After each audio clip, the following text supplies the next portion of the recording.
Hello and welcome to this week's episode of the Edges and Sledges Cricket Podcast. After a whirlwind, we had the IPL, we had the World Cup. We thought we'd be getting a little bit of a break from cricket, and yet we've already seen a couple more T20s. But there's also been a lot else happening in the world of cricket. I think for the first time in a while, we have a full house. So DJ is with us from London. He'll be here for at least the first half of the show, and Varun's with us from Singapore. So first time in a while, gentlemen, we've all been together. DJ, how are you feeling post World Cup blues, or are you back in the swing of things with T20s? It's pretty non-stop, right? You've had the T20 series with the India and New Zealand players, Sri Lanka's playing, Bangladesh is playing, Pakistan's playing, and off-field, I mean, it's been a week from hell, right? You've had the Azeem Rafique parliamentary inquiry, you've had Tim Paine's resignation, AB de Villiers has retired, so sometimes it's a little bit overwhelming to keep up with what's going on in the world of cricket, but I mean, we manage somehow, right? And that's why we're here, to give you the weekly rundown. So for those of you who are still listening to us, even post World Cup, we appreciate you being listeners and fans of the show. Varun, before we get into some of the other stuff that's happening off the field, we will talk about India versus New Zealand later in the show. But let me just first ask you, is India a different team when it comes to Paytm trophies versus real trophies of significance? Like, what is it about Paytm trophies versus the ones that matter? I don't know what happens in bilateral series. As it is, people typically win at home in cricket. Then you've got like India at home, and then the Paytm series at home. So it's just a nightmare, man. Like I have to feel for New Zealand. Like they've just come off losing that World Cup final, and 2-3 days later they're already back out there. Kane Williamson didn't play, and it's tough, man. It's tough to just go from tournament to tournament, bubble to bubble. But yeah, it's a great result for India. It's already 2 games are done. India's won the series, and Ashwin will talk more about that a little bit later. Yeah, I mean, obviously Rohit Sharma is a master of the coin flip, which I think is probably the most important thing in the world. But DJ, a little bit heavier news in the world of cricket this week, and we're going to start with this because we would be remiss to not talk up front about everything that's going on in the world of England cricket. It has been a real up and down week. Obviously, Yorkshire cricket has been in the news. Azeem Rafique. There have now been counterclaims and character assassination, if you will, or people hitting back at him. So, as our resident Brit, maybe calling you a Brit is a little offensive to you, I guess. But as the resident British person on this show, let's call it, walk us through what happened. It's been, like I said, it's been a lot. I've been reading a lot of news articles. There's so many sides. Help us distill what's been going on for our listeners. Yeah, it is a pretty heavy topic. It's been going on for a while, actually. And James Buttler, who runs the Cricket Badger podcast, has covered it extensively on his show. The guys who run the Cricket podcast have spoken a lot about the chronology of events. But I'm going to try and distill what you could do 3 hours on, literally. I mean, it is depressing. It's heartbreaking. It is the institutions trying to cover up racism, bullying. Azeem Rafique was a cricketer for Yorkshire. He was an under 19 cricketer for England as well. I think he captained England at that level as well.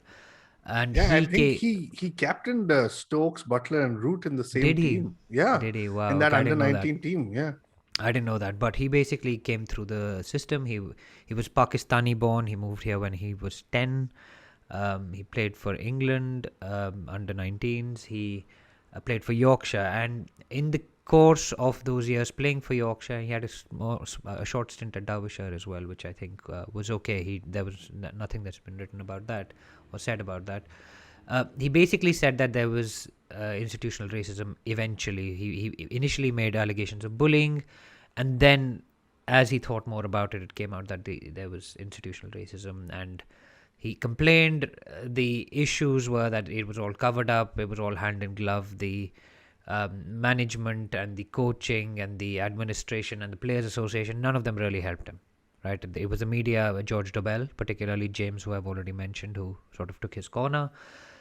And it sort of transpired in a way that there was a report prepared. They didn't disclose the entire report, saying that if they disclosed it, people could sue them for defamation and libel. And that's why the parliamentary inquiry is important, because as long as those proceedings are reported accurately, you can't be sued for libel. And therefore, you could name people in the inquiry. You could say what exactly happened. And there's horrific stuff that's come out, man. As a 15-year-old having red wine poured down your throat, it doesn't matter what color you are. That's horrible in itself by players of Barnsley Cricket Club. Michael Vaughan has made comments which were pretty horrific. I can't remember what he said. Yeah, so he's denied it, but in 2009, apparently, he looked at 3 Asian players when they were walking off the ground or something and said, "There's too many of you lot now. We ought to do something about this." Rana Naveed and there was Rana Naveed, there was Adil Rashid, there was obviously Azeem Rafique, and I think there was one more. There were 4 cricketers of Asian origin. I mean, he's also tweeted things about how Moeen Ali and Adil Rashid should walk up to Muslims and ask them if they're terrorists and things like that. Like, it's unbelievable. Michael Vaughan? Michael Vaughan has, yeah. Oh my God. Yeah, so all of this has come out, and I mean, he's had a settlement with the county for. He's had an employment tribunal, which I think may be ongoing. I'm not sure of the legal status of that at the moment. But it's been a dark week for cricket.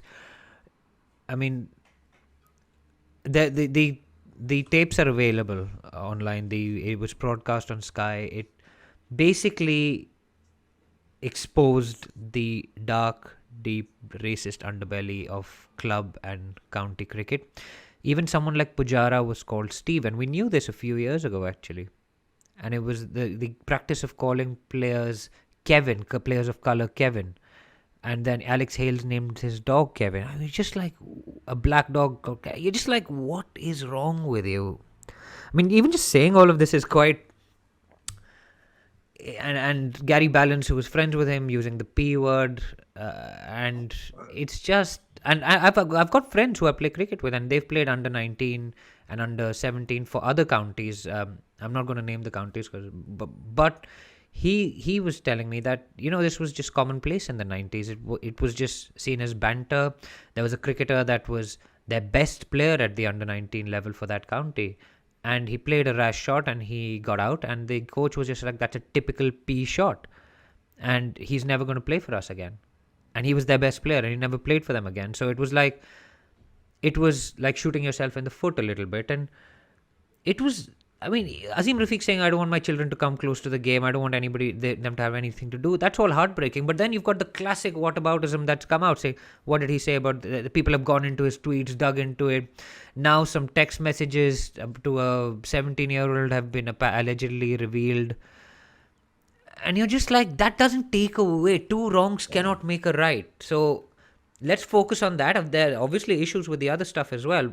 Azeem has come out and apologized for the comment about the anti-Semitic comments, and he's deleted them from Twitter. But it's the classic thing that people do when they are challenged, right? Like when you're challenging the status quo. It's like, but what about this? What about what you've done? But that doesn't take away from the fact that something that happened to him was really wrong. Sorry, I've got a bit carried away. No, I think it's super important, and I want to come back to everything that's come out about Azeem, etc., and we'll cover that in a second. But Varun, I want to ask you, right? Like we've talked fairly extensively over the last year. It's been a tough year and a half, or few years, if you will, in the world. We've talked a little, for those who've listened to the show for a while, we've talked a little about how you were touring Australia with the college cricket and had racial slurs and things yelled at you guys.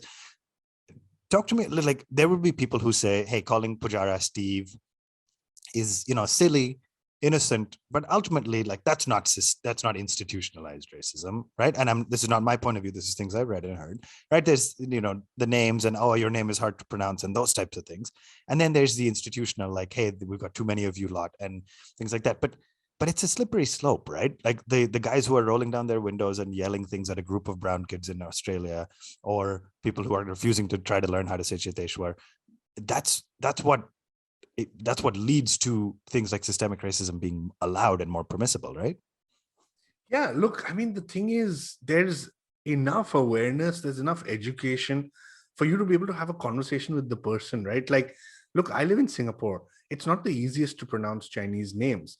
I had people on my team, but there was a girl in my team. I was not pronouncing her name right. I asked her a few times, how do I say it? What can I say? Can I make it better? Can we, have a conversation, right? Like, why are you calling Cheteshwar Pujara Steve? Why can't you call him Che? Right? What's so hard in doing that? Like, CHE. If you went up to Pujara and said, mate, it's a little bit hard for me, and I can hope you can understand, because maybe Pujara can't pronounce Worcester, right? With the way it's spelled and stuff. So why not just go and say, can I call you CHE? Are you comfortable with that? Rather than say, hey, Steve, laugh about it, and then have the only guy in the room look around saying, well, I guess I don't have a choice. I have to be called Steve. Like, I think it's ridiculous in today's day and age. Like, have the conversation, man. If it's something that's hard, and to say there's too many of you, that, like, I don't know, man. It's really ridiculous to me. That's incredibly upsetting, right? And again, this is a tough conversation to have, tough to listen to. I'm sure there's been a lot of great coverage.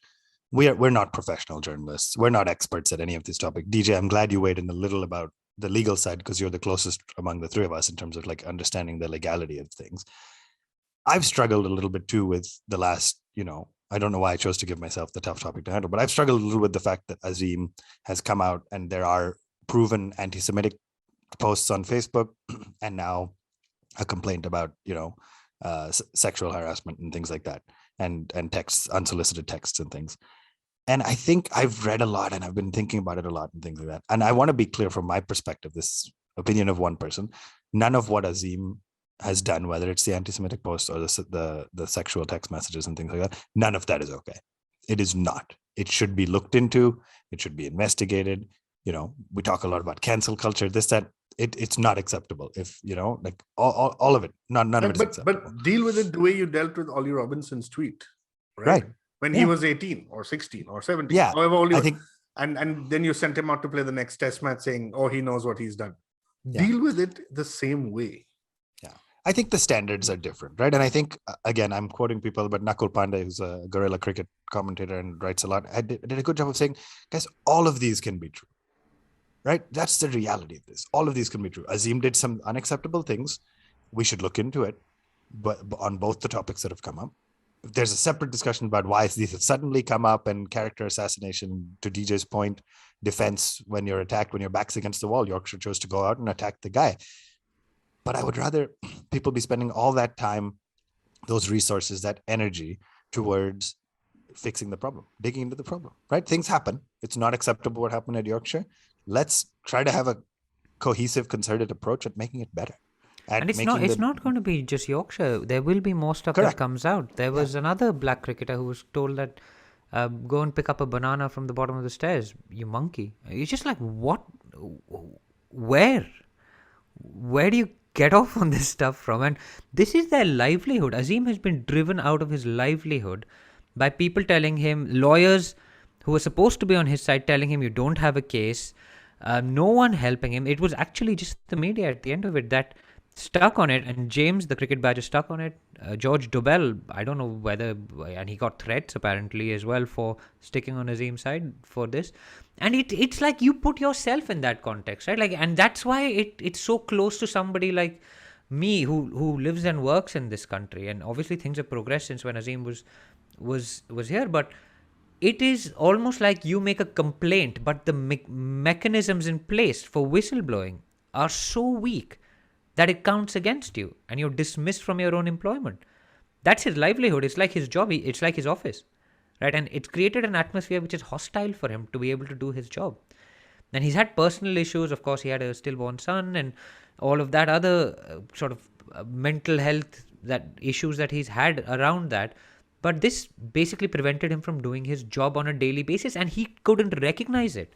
And there's an Usman Saimuddin article about why you don't recognize you're being the subject of racist abuse, because you don't want to believe it. You're a sportsman. You're confident in your ability, overcoming everything.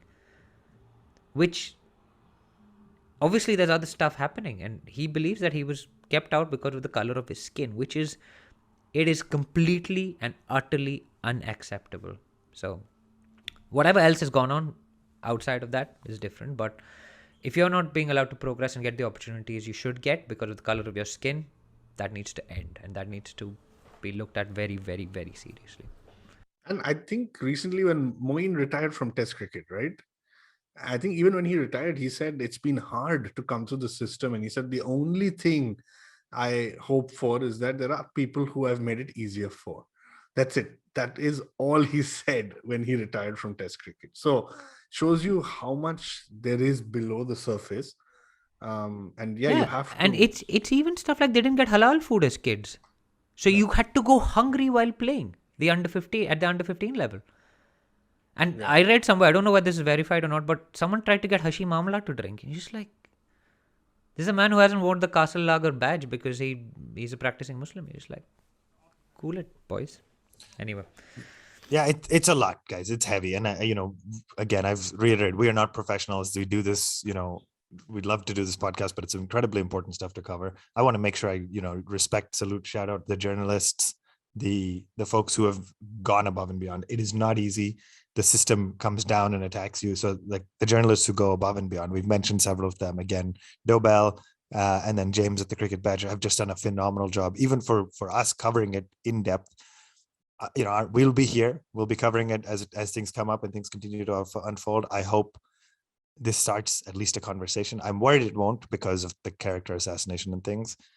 I hope it starts a conversation. I hope it starts a movement. These things are generational change, right? Sometimes, and it shouldn't be, but sometimes it takes a generation to change things. And I'm hopeful we are going to be part of the generation that sees the change and makes cricket a more inclusive place for everybody. Because and we're seeing this and it's come out, but there's going to be plenty of stuff in Indian cricket, which is just swept under the carpet. Yeah, this is not intended to say England is bad, everybody else is perfect, right? Racism is an issue across the globe, and I salute Azeem, and unfortunate and not great all the things he's done in the past. We should look into those and react accordingly. But it takes bravery to come out and speak against the system that is going to try to shut you down. So with that, guys, we're going to take a quick break. We'll come back and talk about a couple other things going on in the world of cricket, but you rest assured we'll be looking into reading about, supporting, and talking about all things going on in England cricket as well. But we'll be right back after a short break. Welcome back to the Edges and Sledges Cricket Podcast. If you can't tell from our voices, it's obviously heavy stuff to cover. Lots been going on in the world of cricket, but let's kind of go halfway across the world and talk about something else going on. And I'm chuckling, which I probably shouldn't because it's also a very difficult topic. But Varun, let me come to you first. Let's talk a little bit about the timeline of Australia cricket. And I don't know why we all get so much joy seeing Australia cricket struggle a little bit. But let's talk a little bit. Who are you going to talk? Are you going to talk about a bloke that nobody can seriously like? At least his teammates like him. You can't possibly like that. But apparently his teammates like him. I'm going to talk about a bloke who was in a leadership position and did something that he knows he shouldn't have, and then cried at a press conference and thought it would all go away. That's too many of them. We can't work out which Australian captain you're talking about, boss. That was the point. But walk us through it. What a strange, bizarre week in the world of news. Like, this guy had been used as he was not even the best cricketer, let's be honest, but he was made the poster child of cricket Australia because he was quote unquote a good bloke, right? What happened? Yeah, so I actually I was going out for lunch, I think on Friday. That's when the news came out. Actually, before I went into the restaurant, I stopped outside to read this article because it happened just as I kind of was on my way, and I was shocked, man. Like, on literally on the eve of the Ashes, you're just a few days away, you've got this news that suddenly Tim Paine has resigned. And that was the first thing. So this is how it went for me. I saw that and I was like, wow, this is big news. But then you think about it, like, Tim Paine in his test career hasn't even scored 1,000 runs yet, I believe. So you're just like, okay, I don't know, maybe that stat is wrong. Ashwin, maybe you could just quickly check. But Tim Paine has not been a phenomenal test player. So you're thinking, okay, this is a bit odd, but there's going to be some explanation behind it. Then the next thing I read is that due to a sexting incident. Ashwin, do you have the stat before we talk about this? Yeah, 1,534 runs, but no centuries. That's what you were certainly thinking about, that he hasn't yet scored a test century. Okay, how many? He has 1,500. Okay, 1,500 runs. Fine, fair 1,500 runs in 35. Average of 32. It's 9.5 centuries. It's okay. Let's be honest. He's a guy who's lost a test match at the Gabba after 30 years, and he's also the guy who took the review in the Ashes. Yeah, I honestly think Nathan Leon was like screaming in his shirt. I honestly think he was brought in. He was brought in for his personality. And then he dropped Ashwin at Sydney as well. You're just like, bro. See you at the Gabba, mate. And I mean, anyway, okay. So then we get back and we see that it's a sexting scandal, which is like, oh man, this is really going to be hard to read and digest. Then you read that it's happened, 4 years ago in 2017. Then I read that. Then I read the actual messages, which were a bit disturbing. And then They were a bit weirdly polite, some of them. yeah, because Tim Paine is a nice bloke. That's what we're saying. Too much, quite elite politeness. But and then here comes the kicker, right? And then you hear that Cricket Australia knew about this in 2017. It had been brought up earlier. It had been dealt with apparently, and it's come out again. So there's so much emotion going on, right? On the one hand, completely wrong of Tim Paine to do that, especially with the Cricket Australia employee. And I mean, No, but there's another I don't angle to know. this. Yeah, Apparently, please. it came out when she was accused of theft. Oh She was my accused God. of stealing something. That's when all of this came out. Really? Okay, I didn't know that. Yeah, so there's another angle to this. We're not judging anyone's moral compass or character here on this show. So I'm just saying, as a married guy, he should have had better judgment. That's the best way I could put it. But at the same time, it kind of feels like it had been dealt with, right? So, So DJ, let's talk about this one a little bit more, because it's not just about Tim Paine's actions. It's about the system. And we spent the first segment of the show talking about the system, and Varun can't help but laugh about all this. But it's about I can see you chuckling. We're on video. For those who are listening, I can see him. I'm laughing because you're saying I can't help but laugh. But I'm just saying, to me, the sequence is ridiculous. Yeah, But so let's anyway. talk about that, right? The fact that the whole Sandpapergate scandal happened, which is right around when this podcast started. So if you want, I think if you want to Second or listen to third us, episode, right? if you want to listen to us with Sandpapergate. poor quality mics, constantly umming and ahhing, I think I'm not to say we've gotten better, but I think we've gotten a little better. But if you want poor quality mics, that's 150 episodes for Varun. That's That's okay. true. 3 or 4 episodes for me and DJ. Anyway, going on a tangent, but let's talk about Sandpapergate happened. Smith and Warner were banned for a period of time, never banned from the game for a while, and then said cannot come back as captains. They're obviously both back in the game, multiple formats. Warner was man of the series in the limited overs World Cup that just concluded. But Tim Paine was brought in to be the new poster child, to be the new face of Cricket Australia, because they wanted to reset. Right? Again, his numbers as a batsman don't really warrant it. Heck, his numbers as a wicketkeeper don't really warrant it necessarily. We were generally pretty shocked, but you go down that lineup and say, who else could have made captain? And Cricket Australia made a choice. And so some of the articles now emerging, and there's a good one on the Guardian as of this morning, that's titled, Tim Paine knew that the texting scandal that cost him the captaincy would eventually emerge, right? So media outlets had approached him several times about the controversy. It was out there, it just hadn't blown up or become public. So talk me through the timeline and Cricket Australia's role in all this. And I don't know who the person is, but the system obviously failed, right? देखिए आप chronology समझिए. So Steve Smith first cries. After Sandpapergate resigns, Justin Langer is brought in, Darren Lehman is gone. Elite honesty is brought into the whole equation. How everyone's going to be elitely honest. I don't know whether it's splitting the infinitive. There's also a brilliantly bad in that text message exchange. But you're just like, okay, so you've been cleared of it in 2018. How was it okay then, but it's not okay now? Right? So it's cost his captaincy, and the only difference is that it's been made public. That is the only difference. Right? And how was it made public? Do you think she sold it, or? I guess I have no idea. It just broke in the news, right? I'm guessing I don't know whether they had an NDA with her which expired, or because maybe they didn't think Tim Paine would be an active cricketer in 2021. They're put it till 2021. Just 3 years, but I don't know. Jokes apart, I mean, you just firstly, actually, while you were talking, Ashwin, I have to say my mind was a bit distracted. I was like, what does this do to Rishabh Pant's babysitter position? Varun, any thoughts? No, the first Is he question still was, going to be required to babysit? I first thought was, did he sext or text the babysitter? That was my first. Maybe that's why he needed a babysitter. Yeah, exactly. That's why the wife had fired the babysitter. But also spare a thought for the wife, right? She went through this, so she knew about it, right? So she went through it. But then this is a different level of going through it. But yeah. Yeah, but I mean, institutionally, you're just like, how high were they last week when they won the first T20 World Cup in their history, right? Everything was good. There was all content coming out of the dressing room. There was Freed from Desire was playing in the background. And just like, this is a bit ironic given that Paine has just been caught up in. Well, he hasn't just been. It was found and he was cleared of it. So it was all fine. And he's obviously made peace with it at home as well. And because his wife is with him still. But it's just institutionally, these boards.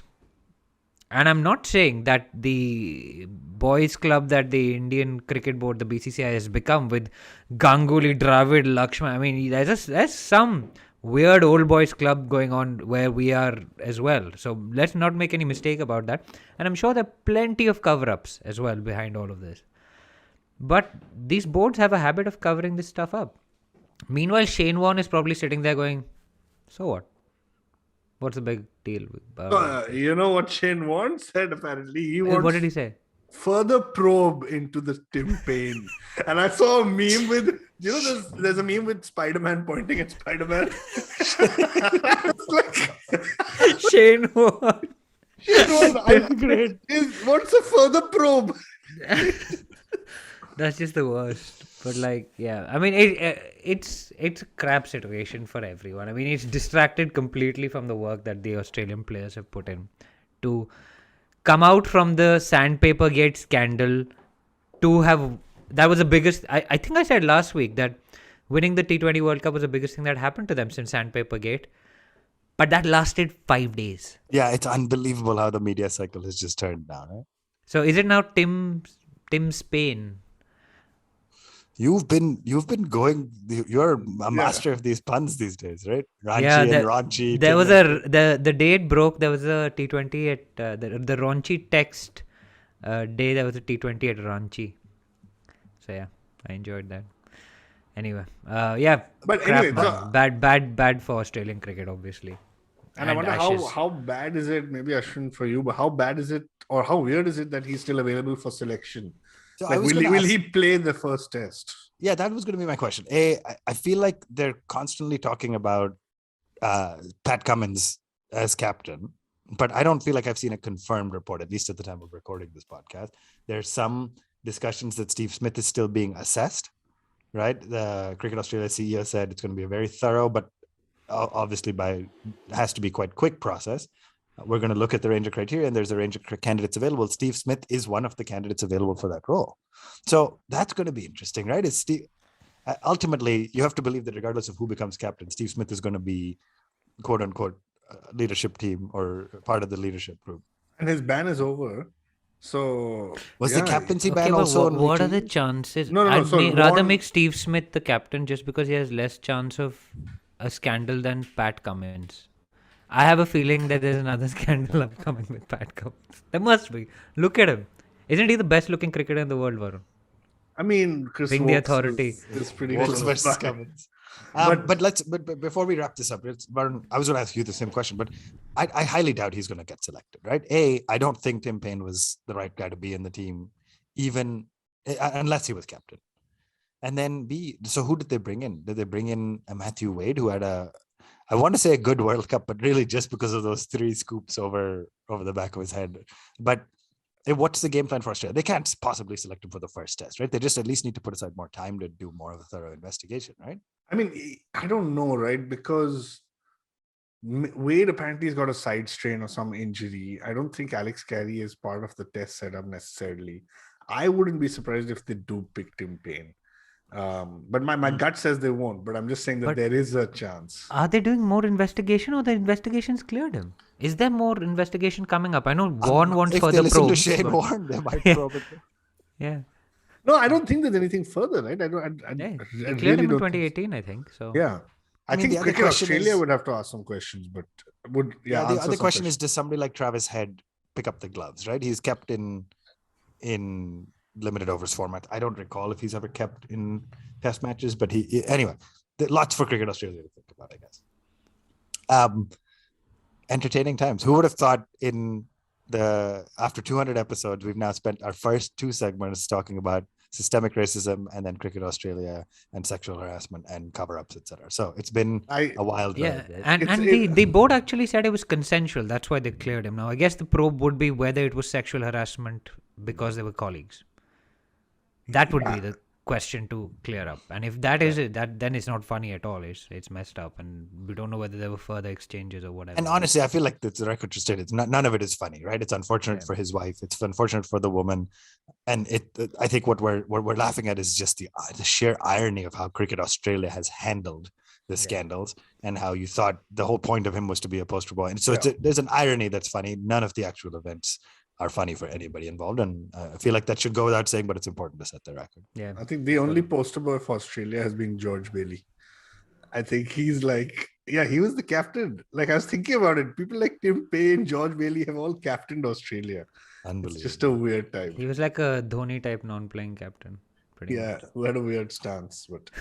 All right. With that, we're going to take another quick break. We will come back and talk a little bit about the actual cricket that's gone on and the upcoming test series between India and New Zealand. So stay tuned. We will be right back. All right. Welcome back to the Edges and Sledges Cricket Podcast. We are losing DJ for our final segment. So Varun, it's just you and me. And we're going to talk a little bit about the Paytm series we mentioned up front. But let's start with, how do you start? How do you explain T20 to people who don't understand the sport? Is it really just like, hey, you flip a coin and then basically just hit the ball around for 3 hours, but at the end of the coin flip, you know who's won? Is that what we've evolved to? I think I think that the toss is a big one, but I think anyone who's a first-time listener in this episode will realize how important bilateral series are, because we didn't discuss India for the first 30, 40 minutes of the show. So that's what we feel about bilateral series. But anyway, nonetheless, good to see some new faces. Kohli obviously took a break. Bumrah, Shami, Jaddu, and Pandya, none of these guys were playing. So I think 5 out of the playing 11 in the World Cup weren't there. Gives a chance for some new guys to come in. Very quickly, I mean, Rohit Sharma leading the team, Rahul Dravid, good combination. One has to believe that this is going to be the ODI setup as well from a captaincy and coach perspective. So good training ground. I think good for Dravid to spend some time with the team. He's been involved with a lot of these younger guys as they've come through as well. But remember, New Zealand rested a lot of people too. So I don't know, Ashwin, how do you want to do this? You want to run through the games, or let's just talk broader about some of the... Yeah, I don't think we need to go through all of them, right? Like, let's just say on the first game really quickly, nice to see Ashwin across both the first 2 games bowl well, so much so that he got rested for the third, because Rohit and Dravid didn't need to see anything more from him as a T20 bowler, which I think is pretty cool. Suryakumar Yadav in the first match made it about 60 odd. And then I guess I wanted to talk to you a little about 2 things. One, you brought in somebody like a Venkatesh Iyer. You didn't really give him much of it. He hasn't bowled. I think he's in the side as a batsman who can bowl. I think that's what gives him an edge over the others. And then second is Harshal Patel, right? Is he India's answer to Dwayne Bravo? Is he he just has this unbelievable knack of picking up wickets. So let's just chat about those 2 things. I don't think we need to go through the rest of the games in more detail. Yeah, so I think both very important people for the future of Indian cricket T20.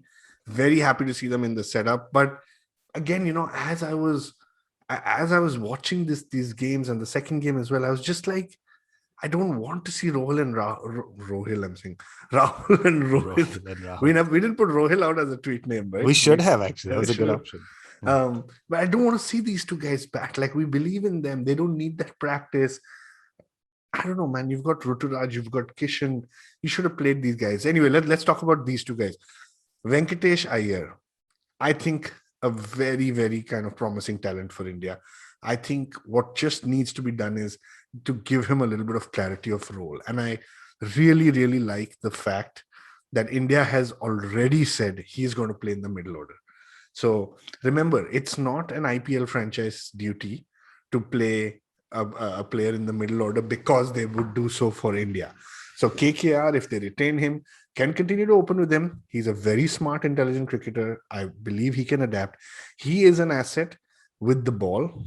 And all I want to say is that India in the first 2 T20s just didn't utilize him enough. I don't think he bowled a single over across the 2 games. So disappointing for me. I understand that Rohit and Dravid want to win their first ever series, but I think there are many bigger things for us to look through here. And Yeah, I mean, sorry, I just went on a bit, but I think the positive is the role clarity. Yeah, I agree. And so help me understand though, does middle order, because they played him at 6 in the first match, then play him at 6 in the third match, and then which is going on as we record this, which is why we're not talking about it. But in that second match, they batted him at 3. Now, is that just because a wicket didn't fall till the 13th over? And you think, does like in T20, when a wicket falls after 10 overs, do you think you're already into your middle order? Yeah, I mean, I think the point is you've picked this guy. Let's be real.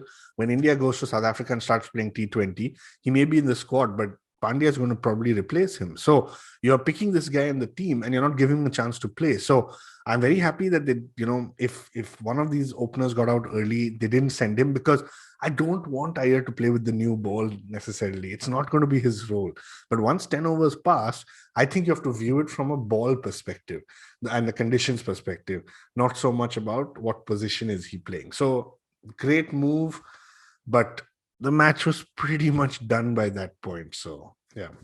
Yeah, so at the time of recording this, India's up 2-0, and I think we are about 169 with 1 over left in the first innings. We just won the toss again, but chose to bat this time just to give ourselves a little bit of a different challenge. So it'll be interesting to see how this game finishes off. But what's amazing about the schedule and the format that we talked about is by the time we're here next week, we will be mostly done with the first of 2 test matches. It's just non-stop cricket, right? So we have 2 test matches being played, India versus New Zealand. I think the first one is going to be at Kanpur.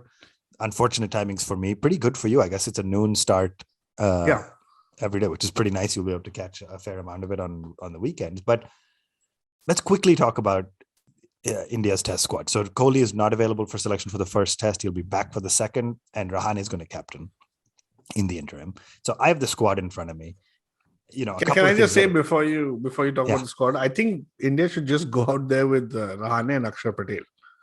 I don't think they need too many more. I think Akshar Patel will pick 7 wickets every innings. Rahane can take the catches behind the stumps. I don't think India needs much more. So is that your prediction straight up 2-0, just a destruction of New Zealand, the World Test champions? 2-0 with just 2 players. Jeez, the World Test champions.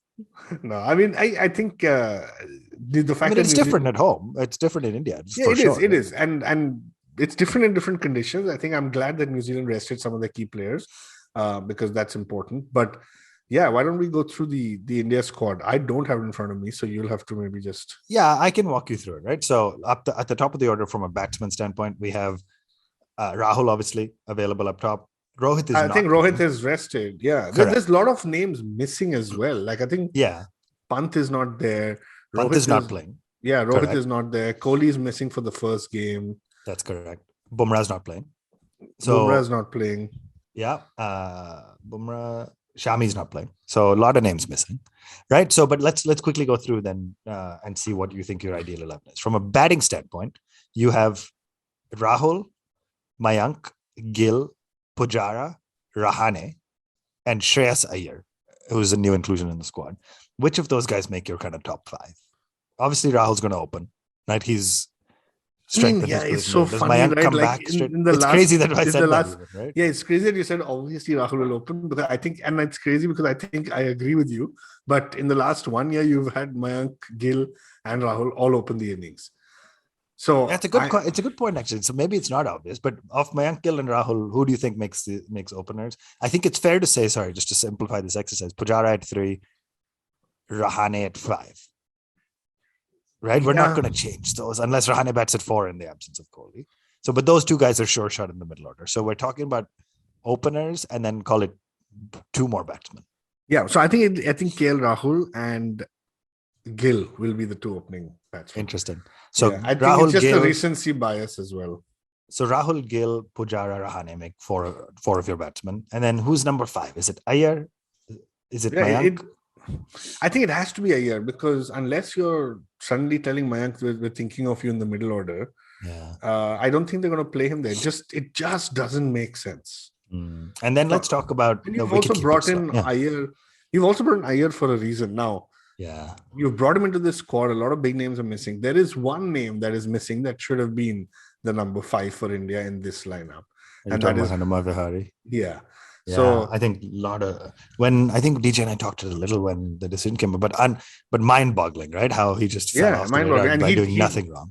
And he tweeted recently. He just tweeted. He tweeted a comma? Yeah, I don't know if Do you think that was a typo? Because there was like tens of thousands of responses. Like, what is wrong with us as cricket fans? That became a thing. But it's great that even cricketers get to express this. I mean, a comma was just basically saying there's a break, not a full stop, right? Really, I think he picked up his phone and it was a mistake and he butt dialed it. No, but you would delete it. The number of comments you would get, you would delete it immediately. No, that's fair. Anyway, fascinating. But so let's talk about the wicketkeeper slot then. Do you think Rahul picks up the gloves? Is that a role they want to give him in the interim? No. Or do you think, so we have Saha and Shrikar Bharat who made his way into the side. Do you think they're going to, like, has Saha basically now become a wicket-keeping coach / will play once in a while and you're going to try Bharat out? Or is Saha going to come back and play at 6 or something? I have a feeling Saha will play because this does count towards that World Test Championship. Yeah. And he's not retired. He's not showing signs that I want to play my last test in India, etc. Yeah. So I have a feeling Saha will play. And in India, why not? You need a really good keeper against your spinners, Ashwin, Jaddu, etc. So I think Saha will play. It's great to see Shrikar Bharat, right? He is known to be a kind of longer format player. T20 he's done very well for RCB recently, but great to see him in the squad. Yeah, absolutely. So then 7 and 8 are probably 2 of Jadeja, Ashwin, Akshar. Does Akshar get a shot? I know you said he's the only guy that needs to play, but all joking aside, aren't Jadeja and Ashwin are 1 and 2? Yeah, I think Ashwin and Jadeja will be there. I think it'll also both of them help that batting a little more than an Akshar would. Yeah, and then 9, 10, 11, you probably have so Ishant, Umesh, Mohammad Siraj. Yeah, your 3. Those would be my 3 to go in. Yeah. And then Prasidh Krishna can bowl a little. Jayanti, can bowl. Has been included in the side. He's a good bowler. Yeah. And then Jayanti Yadav also. You don't think either of them make the cut? I don't think they'll start with those 2. I think depending on how the first game goes, you may see a change. But like I said, we need to. I forgot what's the point system now in the World Test Championship. It's series. I haven't kept up, man. It's just been like we went straight from the World T20. So we'll check that later. Maybe somebody can tweet us and remind us of it. But either way, there's 2 matches. There's points up for grabs. So India needs to do everything they can to win. Also because New Zealand will probably reach the final again. So it'll be good to just have this like mental victory over them in this format before we play them most likely in 2 years' time again. That's right. There you have it. I think lots happening in the world of cricket. We've covered a lot of them. A couple of quick things otherwise going on. West Indies has started to play Sri Lanka. At the end of day 1, Sri Lanka looks pretty good. You know, our best thoughts and best wishes out to Jeremy Solozano, who was hit while on the field. But as of now, at the time of us recording this, he went for scans and the scans are showing no structural damage. But obviously, very, very unfortunate to see any player get hit, especially on the head. So hopefully everything is okay with him. And yeah, lots else happening. The world of cricket never seems to stop. I think, Varun, before I let you go, a big man in the world of cricket retired this week from all forms, right? Really quickly, AB de Villiers, like what there's not enough superlatives, right? Magician, just like what talk to me a little about AB retiring. Yeah, Mr. 360. He's a guy who I remember reading always that he chose cricket because he was ready to play every sport I think there is for South Africa at a national level. So all I would say is I think cricket is lucky that he chose the game, and he's just been magnificent ever since. And yeah, while he's had his ups and downs with South African cricket, he's come in and out of retirement.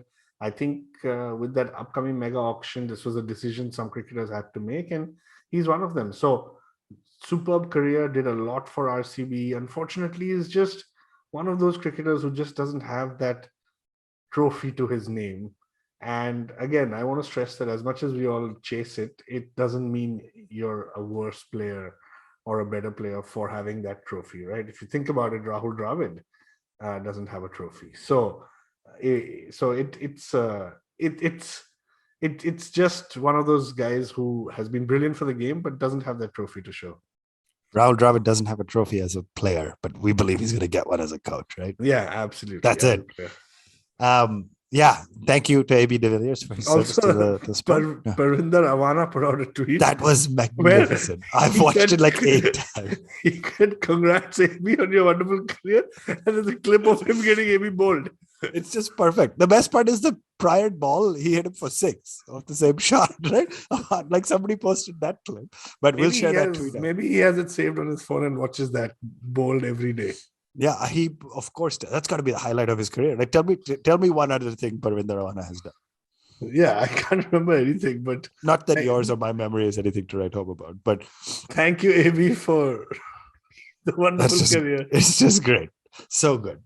But I think that's as good a note as any to wrap up this week's show. We covered a lot. There's lots going on. By the time, like I said, by the time we get back next time, we will be pretty much through a test match. I think if Varun's prediction is to be believed, we might be done with the test match. It might be done in 3 days with India winning by some huge margin. I didn't even ask him for his prediction because it sounded like it was a solid 2-0. But we love bringing the show to you guys. We appreciate everybody who listens in. Check us out on Twitter, Facebook, Instagram at One Tip One Hand. You can write to us anytime on any of those platforms or join our Discord. There's links to our Discord on our Twitter. There's a great active community. Lots of people talking about the games, live following along. And every time I log in there, there's something cool and new happening. So thank you to the folks who've just become moderators of that Discord. We will be back next week to talk a little bit about Test cricket and everything to come as we get into the holiday season and the month of December. This has been the Edges and Sledges Cricket Podcast. Thank you for joining us. IVM.